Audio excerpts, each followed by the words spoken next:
Competitive examination के बारे में, क्योंकि हम बहुत सालों से ये प्रिपरेशन करवा रहे हैं और अल्लाह के फजल करम से बहुत सारे कैंडिडेट यहाँ से क्वालिफाई हुए हैं।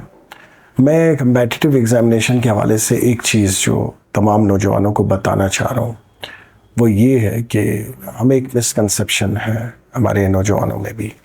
वो ये मिसकंसेप्शन है कि कम्पेटिटिव एग्ज़ामिनेशन बहुत मुश्किल है और ये भी मिसकंसेप्शन है कि बहुत आसान है। अब मुश्किल किसके लिए और आसान किसके लिए, मैं थोड़ा सा सिंपल तरीके से ये एक्सप्लेन करना चाह रहा हूँ।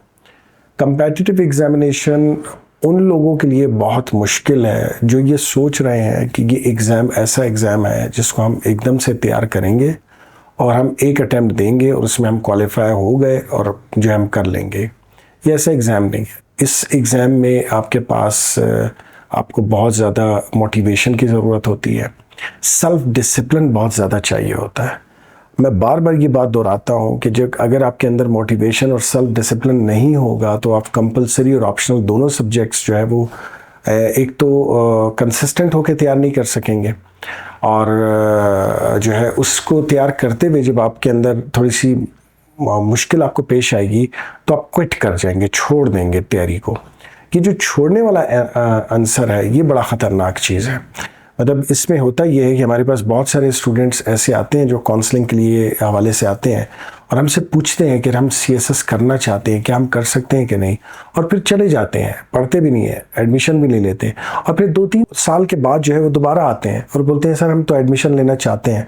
भाई आप उस वक्त जब आए थे पहले आपने पूछा था, आपने उस वक्त एडमिशन क्यों नहीं लिया? ये 2 से 3 साल जो आपने अपने ज़ाया किए और अब जो है आप माइंड बना के आए। तो हमारे यहाँ नौजवानों में जो सबसे बड़ा मसला है वो ये है कि महदूद सोच के साथ रह रहे हैं। अब महदूद सोच की वजह से क्या होता है कि ये जब कोई डिसीजन लेते हैं तो वो डिसीजन पे ये इनके अंदर इस्तकामत नहीं होती उस डिसीजन के हवाले से कि मैंने ले तो लिया, अब मैं इस पर मेरे अंदर इस्तकामत हो, मैं कंसिस्टेंट होकर इसकी तैयारी कर सकूं। वो एक फैक्टर है। अब ये एक निशानदेही हुई कि क्या मसला है, अब इसका हल क्या है, इसका सोल्यूशन क्या है।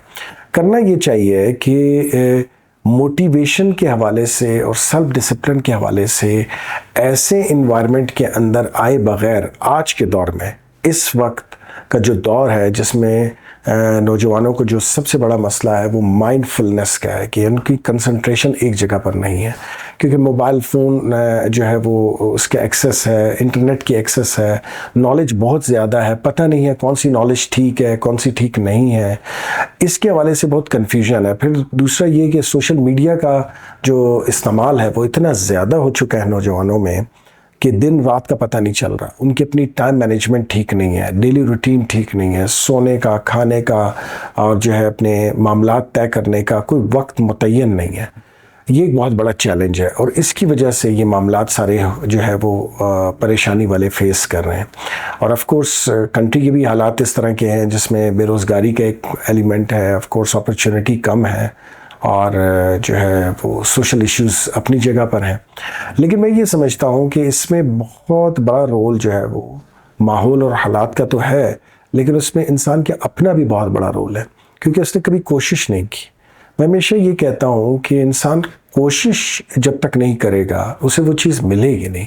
और इस कोशिश के अंदर 2 चीज़ें इंपॉर्टेंट है कि जब आपने डिसीजन लिया कि मैंने सीएसएस करना है, मैंने आइल्स करना है, मैं बाहर के मुल्क जाना चाहता हूँ या जाना चाहती हूँ, तब इसमें जो सबसे बड़ी रुकावट है वो क्या है? वो आप खुद हो।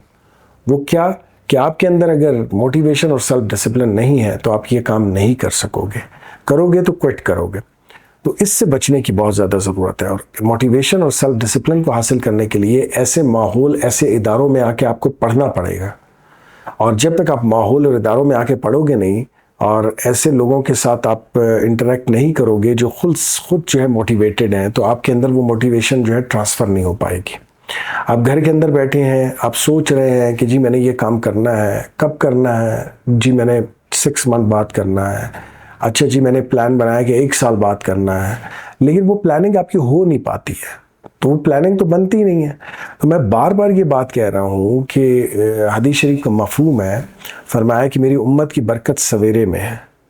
अब मसला ये है कि ये सुबह के वक्त तो सारा नौजवान सो रहा होता है और उसका टाइम शेड्यूल बराबर नहीं है।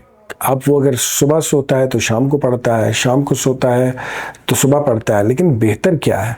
बेहतर आप अलैहिस्सलाम की सुन्नत है, जिसकी बेस पर जो है वो बेहतर तरीके से तैयारी कर सकता है। तो मैं ये समझता हूँ कि हमारे नौजवानों को मोटिवेशन और सेल्फ डिसिप्लिन पे काम करना पड़ेगा, इसके बगैर उनके पास कोई रास्ता नहीं है। और वो अगर शॉर्टकट की तरफ जा रहे हैं कि जी हम शॉर्टकट ढूंढ रहे हैं, तो शॉर्टकट कभी भी नहीं होता। चीज़ों के लिए आपको मेहनत करनी पड़ती है और मेहनत का फिर आपको सिला भी मिलता है।